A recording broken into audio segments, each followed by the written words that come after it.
As novas tecnologias promovem profundas transformações nas relações de trabalho. De um lado, surgem novas profissões, de outro, muitas profissões desaparecem. Como acontece o diálogo entre a legislação trabalhista e a realidade no mundo do trabalho? O entrevistado desta semana é o presidente de uma das mais importantes centrais sindicais do Brasil, a União Geral dos Trabalhadores. Eu converso com muita alegria com o Ricardo Patá. Seja muito bem-vindo à nossa República. Obrigado por ter aceitado o nosso convite. É um prazer muito grande em estar novamente participando desse canal de informação e com um jornalista altamente qualificado que enriquece, com certeza absoluta, o nosso diálogo. É um prazer muito grande. Um bom dia. Bondade sua, presidente. Olha, eu queria começar. A gente conversou no ano passado a propósito de várias situações, principalmente sobre a influência das novas tecnologias nas relações de trabalho, e o senhor participou em seguida do primeiro Congresso Nacional da Magistratura do Trabalho, que vai acontecer de novo agora em novembro, dezembro, lá em Foz do Iguaçu. O que mudou de lá para cá, presidente? Vamos começar falando sobre isso? O que mudou nas relações de trabalho do ano passado, quando teve aquele congresso, para esse ano, às portas desse segundo congresso? Bom, várias questões mudaram porque o cenário político, sanitário, tecnológico mudaram profundamente. Nós estamos hoje num governo diferente do passado, que valoriza as relações capital e trabalho, valoriza o movimento sindical, diferente do governo anterior. No governo anterior, nós estávamos, inclusive, com a possibilidade de ter um sindicalismo selvagem, onde seria por empresas e, com certeza absoluta, seria os próprios empresários, né? Essa, com certeza, seria o resultado de um trabalho feito pelo GAET, Grupos de Altos Estudos, que direcionou para o governo federal propostas nesse sentido. Da mesma forma, nós estávamos saindo da pandemia e com muita tristeza, mais de 700 mil mortes, e também esse cenário trouxe graves situações ao mundo e ao Brasil.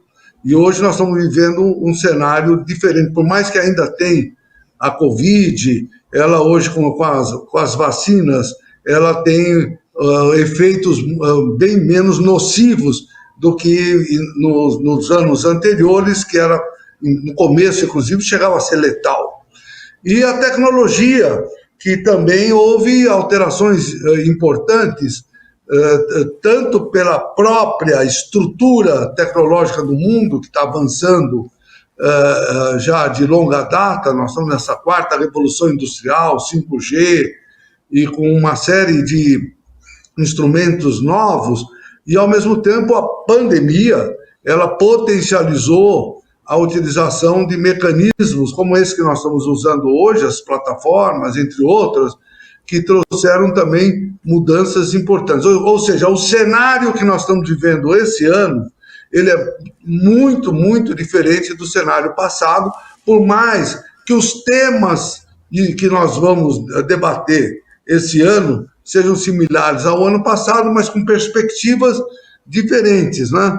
O que o senhor leva para esse segundo Congresso Nacional da Magistratura do Trabalho, com essa visão de mudança de cenário? O que o senhor leva para o debate, para a discussão, num espaço em que vai ter presente magistrados, ministros, juízes, desembargadores, advogados, representantes sindicais de diversas áreas?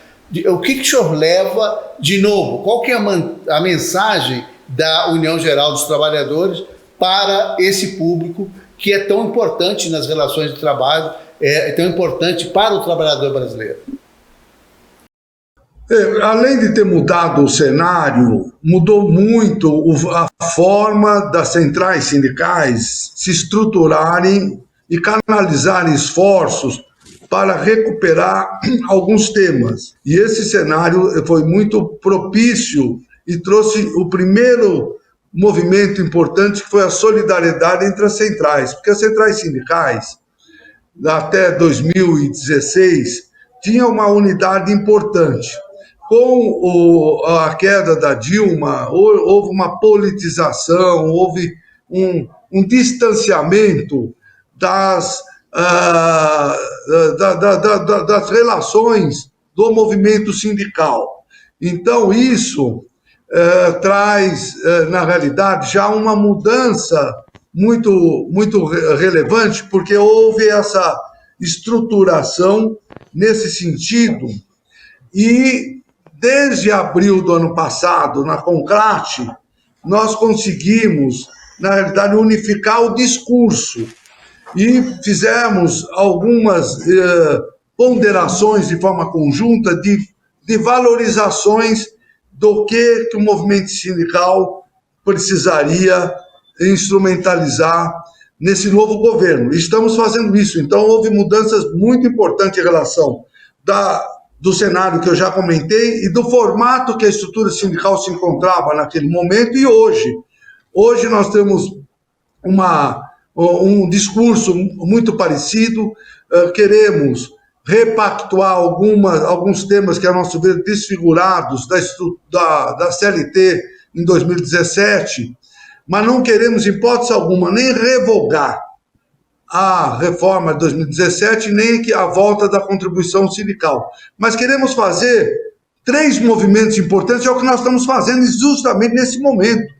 É o momento que nós estamos fazendo essas mudanças através do Ministério do Trabalho. Nós estamos repactuando, então, o tema, queremos, na realidade, a volta da homologação, a volta da ultratividade, regra para o trabalho intermitente, não acabar com ele, regra para o aplicativo, que esse merece uma fala muito específica. E queremos, ao mesmo tempo, fazer, e já estamos fazendo, a autorregulamentação da nossa própria estrutura. A estrutura sindical, em 2017, ela ficou maculada, todo bandido, não serve para nada. Então, nós iniciamos um processo importante de mudanças nos estatutos de todas as centrais e queremos que se transforme em lei, inclusive, essa autorregulamentação. E o que vem a ser essa autorregulamentação? Ela limita o mandato em 4 anos, pode ter reeleição, mas é cada 4 anos. Tem sindicatos hoje que têm mandato de 10 anos, e se estiver fazendo qualquer atividade social, fica por mais de 10 anos. É um absurdo, nós não queremos sindicato com essa característica. Nós queremos que os sindicatos prestem conta na internet, porque o sócio não sócio contribui. Toda a sociedade precisa saber os recursos que o sindicato recebe, onde ele gasta, como ele gasta. Isso também está sendo feito na autorregulamentação, bem como as eleições democráticas.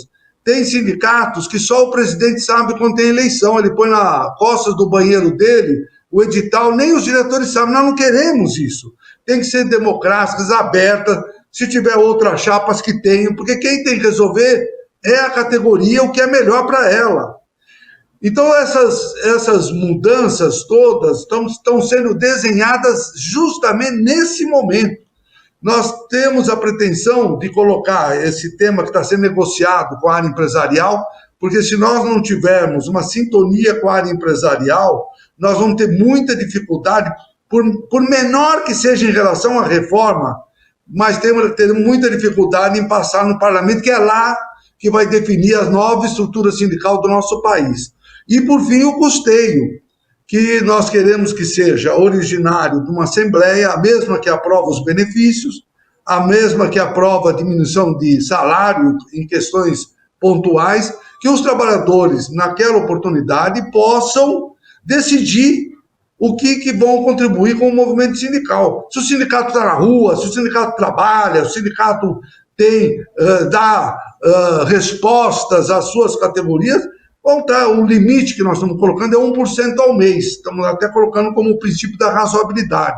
Se o sindicato não faz o que deve fazer, o 0,5%, ou se ele não fará nada, Quem vai decidir é o trabalhador. Então, são as mudanças em relação à minha participação no Congresso do ano passado, apesar que é um ano, muito pouco tempo, mas nesse pouco tempo, todas essas mudanças, principalmente nesses grandes cenários que nós estamos desenvolvendo, né? E cenários esses que muitas vezes recebem influências ou da guerra da Ucrânia e agora no Oriente Médio, que por conta dessas questões aumenta os juros, aumenta o petróleo, aumenta a inflação. Todas essas questões, elas alteram o humor de qualquer país. E o Brasil tem muita sensibilidade para questões como essa. Ou seja, temos ainda um desafio muito grande. Mas debate, discussões, diálogo, como esse teremos em Foz do Iguaçu, com os juízes, ministros, né, com advogados e representantes da classe empresarial e trabalhadores, com certeza absoluta, como na vez anterior, poderá sinalizar caminhos muito relevantes para a nossa estrutura trabalhista, sindical e para a sociedade de uma forma geral. Essas diferenças que o senhor apontou uma das situações que, com a reforma trabalhista, acabou se tornando um problema para os sindicatos e para as centrais sindicais, que é a questão do custeio. Parece, então, que a gente evoluiu no sentido de buscar, de encontrar uma solução mais adequada para essa situação, sem que seja uma imposição legal, né? A tal da contribuição sindical. A mudança ela é importante, mas é bom também lembrar que o próprio Supremo fez a alteração profunda no que pensava dessa questão originária de um processo dos metalúrgicos do Paraná, muitos anos atrás. O Gilmar Mendes, o ministro, ele, na oportunidade, tomou a decisão que foi acompanhada naquela oportunidade pelos seus companheiros, pelos seus pares, de tornar inconstitucional a cobrança da assistencial do formato que estava. E não ficou exclusivamente para os sindicatos metalúrgicos, ficou para todo mundo, erga omnes, para todos os sindicatos do Brasil tiveram um processo relativo ao custeio, de forma a estar obstruído, impedido das cobranças do formato que tinha anteriormente. E com a legislação de 2017 ficou, então, quase que pacificado esse formato, ou seja, para se cobrar assistencial, só se o trabalhador assim fizesse individualmente, que é uma coisa quase impossível, impossível de se conseguir. O Supremo resolveu mudar de opinião, está para sair aí a decisão, mas o voto já ocorreu, foi 10-1 a favor da constitucionalidade. Esse voto contrário foi de Celso Mello, que com certeza absoluta, se lá estivesse, votaria também a favor, acompanhando as mudanças. Mas, de qualquer forma, foi uma vitória importante, de 10-1, e agora estamos aguardando qual vai ser a modulação, qual vai ser, na realidade, o sentido para que se possa construir essa cobrança assistencial constitucional agora, num formato com o princípio da razoabilidade. Agora, o que eu comentei um pouco antes, ele tem uma certa diferença desse formato. É um posicionamento próprio dos sindicatos, né, Patá? É uma visão própria dos sindicatos e das centrais sindicais, no sentido de estabelecer essa relação com o trabalhador. Mas o importante é que essa decisão do Supremo nos ajuda muito a construir esse novo formato que estamos desenhando. Porque não existe lugar do mundo que o sindicato viva exclusivamente dos associados. Porque muitas vezes a gente vê em reportagem, o sindicato só pode viver, tem que ver. Não é. Porque todas as ações que os sindicatos desenvolvem é para toda a categoria, sócio e não sócio.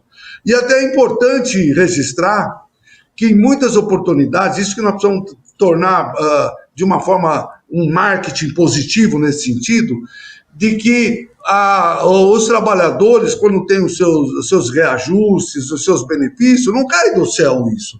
Não é a empresa que dá. Porque se a empresa, inclusive, falar eu não vou dar nem o reajuste da inflação, ela não precisa dar, a legislação está do lado dela. Agora, ela é obrigada a dar o reajuste, aumento real e outros benefícios mediante a negociação coletiva, que é o talvez não, é o mais relevante das mudanças que queremos imprimir, que é a negociação coletiva cada vez mais fortalecida. Trazer sócio para o sindicato, trazer jovem para o sindicato. E a negociação coletiva, com certeza absoluta, é o valor principal. O principal pilar da nova estrutura é a negociação coletiva.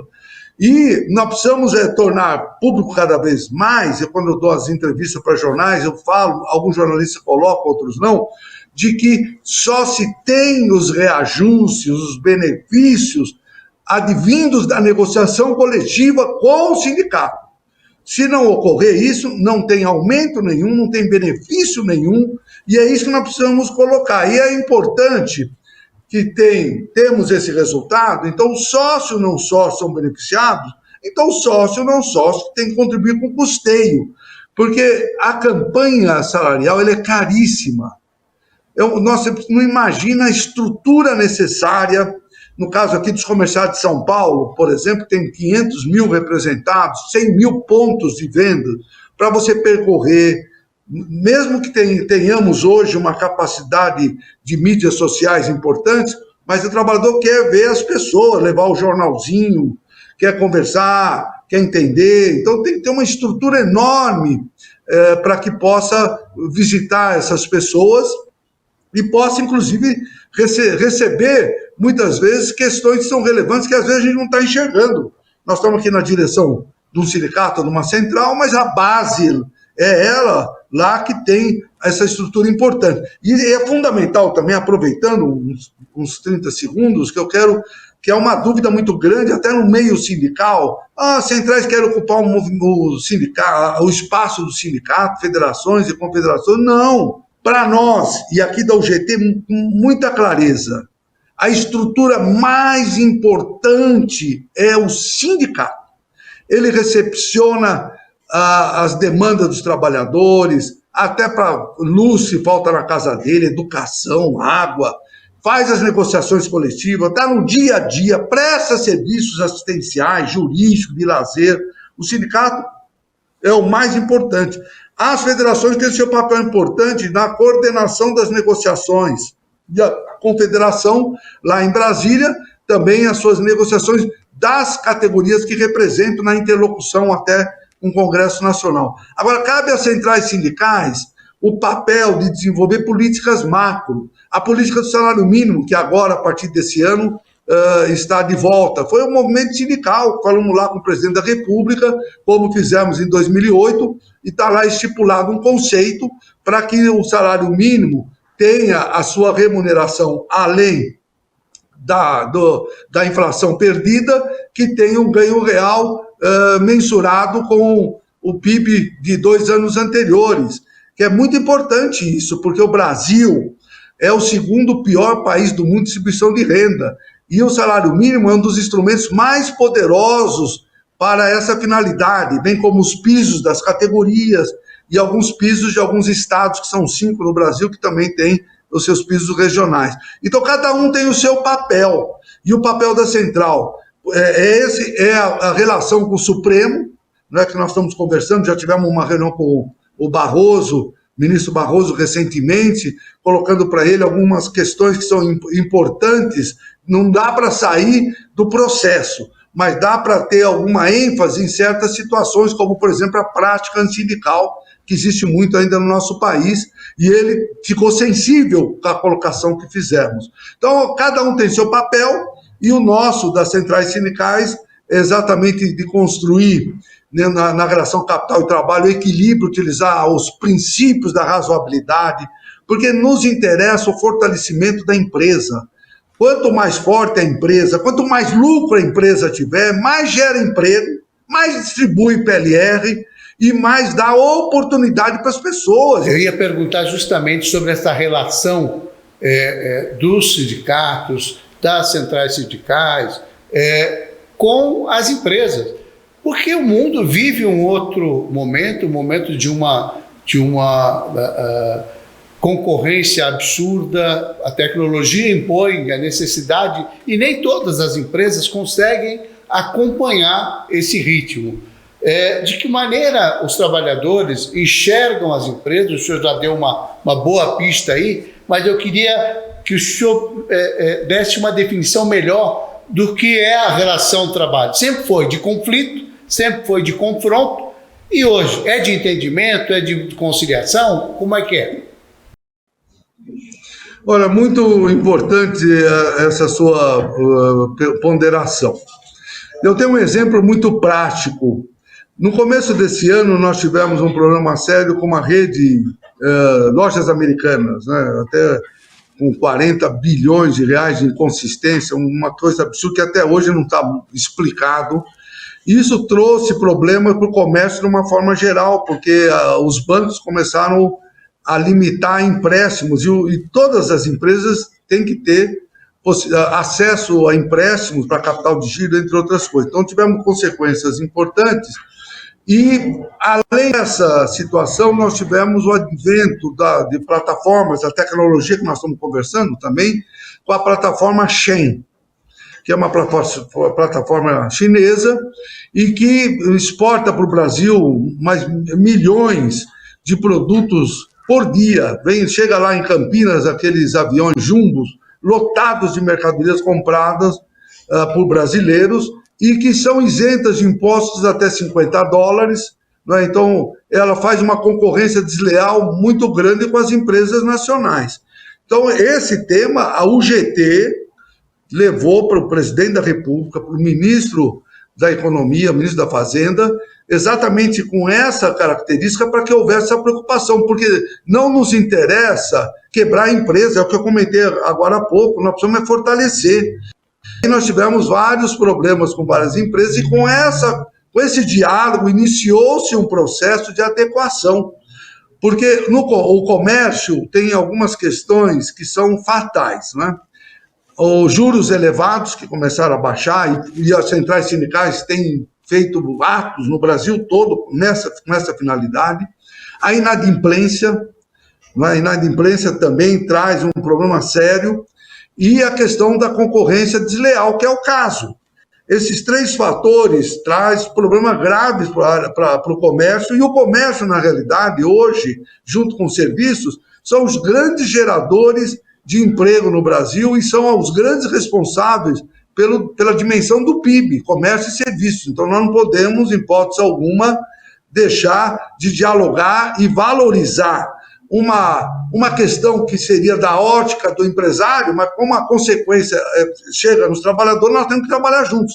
Então, respondendo, muitas das questões nós dialogamos e estamos em ações conjuntas, como foi no ano passado a questão da desoneração da folha. A UGT foi a central que mais lutou para manter a desoneração de 17 setores do nosso país, e principalmente quando estava com um desemprego mais elevado. O desemprego diminuiu, não há dúvida nenhuma, mas um desemprego elevado, se essa desoneração deixar de existir, ia ampliar em muito o número de desempregados. Então, essas questões da relação capital e trabalho, nós temos que trabalhar juntos, como tem agora também a reforma tributária. Nós temos que estar, de forma conjunta, valorizando, porque as consequências da reforma, porque hoje nós temos uma evasão extraordinária e, com certeza absoluta, uma reforma que dá uma capacidade de todos pagarem, ela vai otimizar demais o orçamento e vai se tornar justa, porque é injusto muitas pessoas não pagarem absolutamente e usufruírem de todas as políticas públicas do Estado. Essa é uma situação realmente grave, né? A reforma tributária implica não só em afetar o emprego, mas implica também no desenvolvimento regional, numa série de situações, né, que podem trazer prejuízo para os estados mais pobres, para estados menos populosos, e é preciso encontrar ainda um equilíbrio. Mas, presidente, antes de eu chamar o comercial, eu queria que a gente começasse a discutir um pequeno problema. A UGT, além de representar os comerciários de São Paulo, ter esse sindicato forte que o senhor preside em São Paulo, ela representa outras categorias profissionais E o senhor vem citando aí, por exemplo, a questão dos motoristas por aplicativo. Como é que está isso? Está evoluindo? Como é que o GT trata essas várias profissões que são representadas pela UGT? Bom, hoje a UGT ela tem 1.380 sindicatos, representando por volta de 12 milhões de trabalhadores. Eu me orgulho de falar que representamos a base da pirâmide, como é o caso dos comerciários, os motoboys, os trabalhadores em aplicativos, padeiros, asseio e conservação, limpeza, nós somos basicamente do Brasil todo, e tem outras categorias que têm já um formato diferenciado, como é a questão de bancários, telefônicos e assim por diante. Então tem uma representação muito eclética, isso que nos dá a capacidade de compreender o nosso país. Nós temos em todos os estados as regionais, né? Temos os rurais, tem os pescadores, tem aí uma série de categorias, cada um com as suas demandas, né? Mas o mais importante, na realidade, é que nós possamos focar num tema que a UGT tem uma expertise extraordinária, que é a qualificação, a capacitação, principalmente diante das novas tecnologias, para que todos esses trabalhadores dessas categorias tenham acesso a uma forma mais importante de até crescimento profissional dessas pessoas. E tem os aplicativos em especial. Esses aplicativos merecem, na verdade, uma abordagem mais profunda, porque talvez seja o maior desafio que esse governo vai enfrentar para solucionar, a meu ver, esses trabalhadores representam o trabalho mais precário do nosso país, né? Eu costumo dizer que são os verdadeiros miseráveis do Vitor Hugo, com as suas bandeiras, né? E com as suas vozes agora potencializadas no sentido de superar diversidades enormes, até a vida do trabalhador quando se trata de motoboys. E aqui em São Paulo nós ajudamos a criar uma faixa, chama Faixa Azul, queremos exportar isso para o Brasil todo. Na 23 de maio, que era um dos locais que morriam 2 pessoas por dia no mínimo, e há mais de um ano que não morre ninguém. Então tem muitas questões que são debatidas, além da questão da relação capital e trabalho. Mas na relação capital e trabalho é onde os trabalhadores querem ser formalizados e as empresas não dizem que se fizer isso saem do país. Então nós precisamos buscar algumas alternativas. Estamos fazendo isso com o Ministério do Trabalho, onde estamos colocando, independente de não estar formalizado, um valor mínimo de entrada, né, que as pessoas recebem para as suas corridas, um valor máximo de jornada. Até parece contraditório, porque são questões vinculadas ao artigo 3º da CLT. Mas, de qualquer jeito, estamos construindo naquilo que consideramos muito importante da reforma de 2017, e nós consideramos que é valioso, que é o negociado sobre legislado.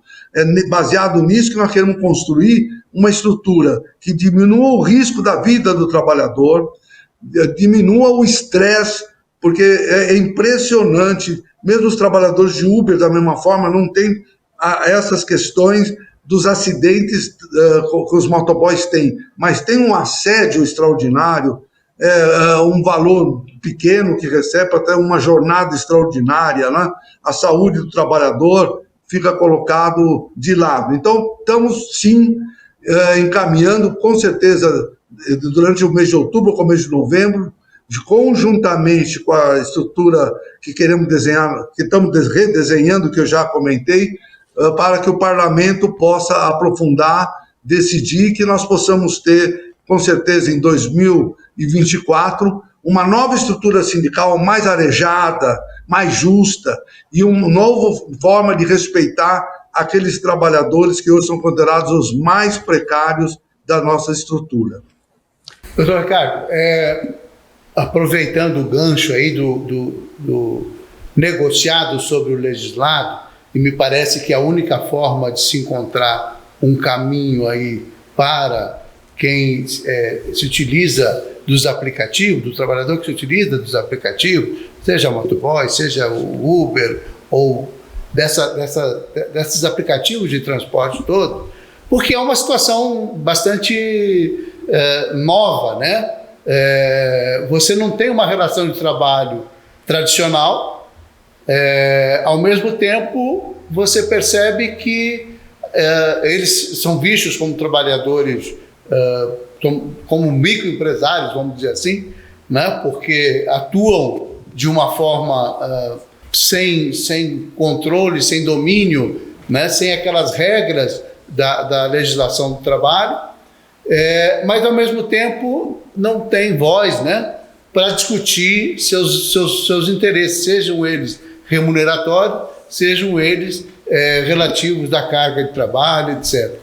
E o senhor acredita que essa perspectiva que é recente do negociado sobre o legislado, que vem sendo muito estimulado pela própria Justiça do Trabalho, como uma forma de estruturar essas relações, enfim, de evitar os conflitos, o senhor acha que esse caminho vai dar certo? É um caminho que é o futuro das relações de trabalho? Aliás, não só das relações de trabalho, desculpe, mas também dos próprios sindicatos e das centrais? Não há dúvida. O papel mais importante, como eu comentei também anteriormente, é a negociação coletiva. E a negociação coletiva, ela tem que estar equilibrada, as pessoas têm que estar altamente qualificadas e capacitadas para essa função. E o sindicato, hoje amadurecido, e depois de ter passado por 2017, depois de ter passado pela pandemia, depois de ter passado pelo governo Bolsonaro, está, na realidade, com uma capacidade de percepção e de trabalho e de diálogo muito intensa, conforme já comentei vários temas, reforma tributária, salário mínimo e assim por diante. E não há dúvida que esse vai ser o maior papel da nossa estrutura, é a negociação, tendo em vista os vários desafios. E eu até coloco para você e todos aqueles que estão nos vendo nessa entrevista, eu gosto de falar com você que eu mais aprendo do que eu espero estar dando qualquer informação para vocês, porque eu aprendo muito com você. Você é um jornalista que você vai lá, pega as coisas lá na memória, faz eu ir lá atrás para construir o meu raciocínio. Fico muito agradecido. Você vai saber em primeira mão agora que nós estamos lançando pelo GT a geração T, porque é um novo formato que a estrutura sindical tem que se preocupar, e já estamos preocupados com isso, já estamos desenvolvendo esse trabalho. O que significa? Significa a representação de todos os trabalhadores, porque tudo isso que nós estamos falando agora aqui, nós temos uma representação de 10%, 12% dos trabalhadores. É muito, muito limitado por conta da formalização e a legislação que nos coloca dessa maneira. Agora, é muito importante, na realidade, que o vendedor de pipoca, que chama empreendedor, é um trabalhador, né? E tantos outros que estamos como o MEI, por exemplo, são trabalhadores. Então, nós estamos lançando uma grande campanha da representação de todos os trabalhadores, para que a gente possa, na realidade, melhorar em muito as condições daqueles que muitas vezes estão à margem, são invisíveis, ninguém nem enxerga eles. E nós queremos enxergá-lo e queremos trabalhar. E concomitantemente, se fala muito do ESG, uma sigla inglesa, e tem o S do social, e que foi, na realidade, capturada pela estrutura patronal. E esse é um trabalho do movimento sindical, o S, o social. São essas duas questões que o GT lançou há pouco tempo, de forma nacional, e queremos cada vez mais estruturar melhor essa situação. E, com certeza absoluta, o negociado sobre o legislado é o principal instrumento de tornar factível esses projetos que nós estamos desenvolvendo para o bem da sociedade, para o bem dos trabalhadores e das trabalhadoras. Nós temos ainda, no nosso país, questões que nos deixam indignados. Como já disse, a segunda pior distribuição de renda do mundo. Ainda o racismo, ele é colocado, infelizmente, de forma muito intensa, por mais que diz que o Brasil é um país do futebol e um país do carnaval, mas o racismo é muito intenso. A igualdade de oportunidade não pode ficar só na palavra. Nós precisamos valorizar cada vez mais, não ter a discriminação da mulher. Por mais que nós tenhamos, a partir de pouco tempo atrás, uma legislação do executivo, que tornou obrigatório o salário da mulher na mesma função igual do homem, que foi a Simone Tebet que começou, e o Lula que fez essa legislação está vigorando, ainda assim, com lei, com tudo, tem essa discriminação odiosa, como tem o LGBTQIA+. Ou seja, os desafios são enormes, mas o movimento sindical está mais preparado. Do encontro do ano passado para esse, muitas mudanças ocorreram e muitas situações de solidariedade e de compreensão melhor desse mundo que nós estamos vivendo estão ocorrendo. Eu tenho certeza que para o ano que vem teremos novas estruturas, novos formatos e uma maneira mais civilizada de tratar do tema relação capital e trabalho. Doutor Patal, o senhor falou aí no encerramento do bloco anterior sobre as questões de gênero no trabalho, os desafios, a questão da comunidade LGBTQIA+, do próprio racismo estrutural que existe no Brasil, que são lutas que, na sua opinião, pelo que eu entendi, devem ser encampadas pelos sindicatos. É isso?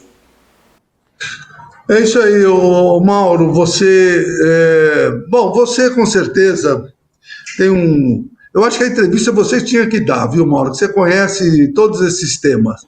Mas, de qualquer jeito, eu agradeço por estar aqui com você. Mas, realmente, quando eu comento dessa geração T, que nós pretendemos englobar todas aquelas pessoas, homens e mulheres, que trabalham e que não têm o guarda-chuva da estrutura sindical, estrutura social, para poder olhar por o que é melhor para ele, para ver a saúde dele, para ver os benefícios que podem ser incorporados ao seu dia a dia, independente se estão na CLT ou não. Isso realmente nos dá esse vigor. Eu tenho certeza absoluta que o movimento sindical está rejuvenescido, está com muita garra e está com um aliado importante que é o executivo do nosso país. Nós temos ainda, na questão do parlamento do Brasil, algumas questões a serem resolvidas, porque é lá que esses debates vão ser aprofundados e ampliados. Por isso, o nosso formato de, juntamente com a estrutura empresarial e dialogando com o executivo, com o Supremo, o Judiciário, o Ministério Público, é para que a gente possa construir realmente um pacto. Não é? Porque uma coisa que me deixa indignado, o Brasil é um país que tem um agronegócio, é o celeiro do mundo, literalmente, 3 safras por ano. Nós alimentamos o Brasil e outros países. Minérios que, olha, nenhum país tem igual. E um povo extraordinário. Agora, não dá para entender como, com todas essas características, nós temos um desalento enorme, uma pobreza, não é? Pessoas passando fome, necessidades. Não é? Muitas vezes, enquanto nós estamos falando aqui, o pessoal não tem nem o café da manhã para tomar, muito menos almoço e jantar. Então, eu acho que nós temos um papel importante, porque nas maiores democracias do mundo, o pilar sindical ele é muito fortalecido. Alemanha, países nórdicos, todos eles têm. A Suécia, vários primeiros ministros são originários do movimento sindical. Então, nós precisamos realmente oportunizar, nesse momento, a nossa estrutura para que nós possamos ter uma sociedade mais justa, uma sociedade com educação, com saúde, com distribuição de renda, e buscamos muito, através da qualificação e da capacitação, principalmente das perguntas iniciais que você fez, Mauro, que são relativas à tecnologia, que ela realmente está fazendo um novo desenho do mundo. Nós estamos vivendo o tempo dos Jacksons, muitos que estão nos vendo, acho que você também lembra do filme dos Jacksons, desenho, e o adorável mundo novo do Aldous Huxley está presente, mesmo que ele escreveu isso há muito tempo. Mudou tudo. Hoje é impressionante como essas coisas são rapidíssimas. E temos questões, como você sabe, sou comerciário, sou funcionário do supermercado Pão de Açúcar. A loja que eu comecei a trabalhar em 1972 existe lá ainda, tinha 1.300 funcionários na mesma planta. Hoje não tem 300 ou 400 funcionários. Houve uma mudança extraordinária, porque tem nos supermercados as caixas, sem a operadora de caixa, por exemplo, e as novas tecnologias utilizadas, que diminuíam o número de funcionários. Então, nós precisamos ter emprego, trabalho para as pessoas, senão daqui a pouco o que vai acontecer? Vai ter emprego só para a máquina? É um desafio extraordinário. Por isso que o movimento sindical e a UGT, e em diálogos como esse que estamos fazendo hoje e faremos no fim do ano, lá em Foz do Iguaçu, é exatamente para buscarmos juntos um novo caminho, um caminho que respeite as pessoas, que enxergue as pessoas, que valorize as pessoas e que nós possamos ter um país de distribuição de renda, um país cidadão. Doutor Ricardo Patá, eu fico muito feliz de ouvir essa nova visão sobre o sindicalismo, porque ele sai de uma questão meramente trabalhista e ganha uma amplitude importante, a despeito de não se tratar de um partido político, mas de uma força social relevante que pode ajudar e contribuir muito para que o Brasil vença, supere essas dificuldades que tem em relação a visões conservadoras, ao não respeitar as diferenças, e essa preocupação de que o homem deve ser o centro e não as máquinas, né? Embora a tecnologia seja extremamente importante e aqui não se faz nenhum tipo de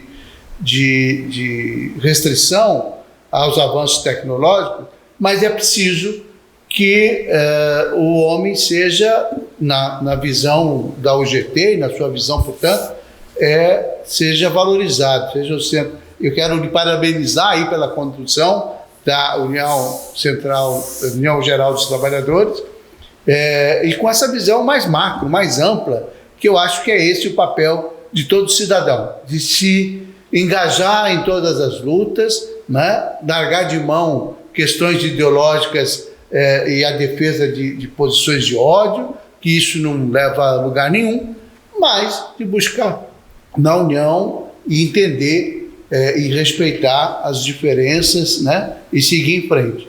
Eu agradeço muitíssimo pela sua entrevista. O senhor tem aí 2 minutos para a gente encerrar o nosso papo. Não, eu que agradeço. Da vez anterior, também, desafios também eram importantes, mas com as mudanças dos cenários, passa a se ter outros formatos de abordagem do mesmo tema. Esse tema é um tema histórico, mas eu tenho certeza absoluta que essa construção dessa ideologia construída, não é, pelos que fazem as leis, que são os parlamentares, os que julgam são o judiciário, o executivo e a sociedade de uma forma geral, nós com certeza poderemos ter um novo formato onde os sindicatos vão valorizar muito a negociação coletiva, vão estar mais presentes junto aos seus trabalhadores representados, e aí que possamos buscar um melhor país. E eu tenho certeza que nós vamos conseguir, Mauro. Professor Ricardo Patá, muito obrigado, e nós vamos ficando por aqui, e na próxima semana tem mais Nossa República. Um grande abraço a todos.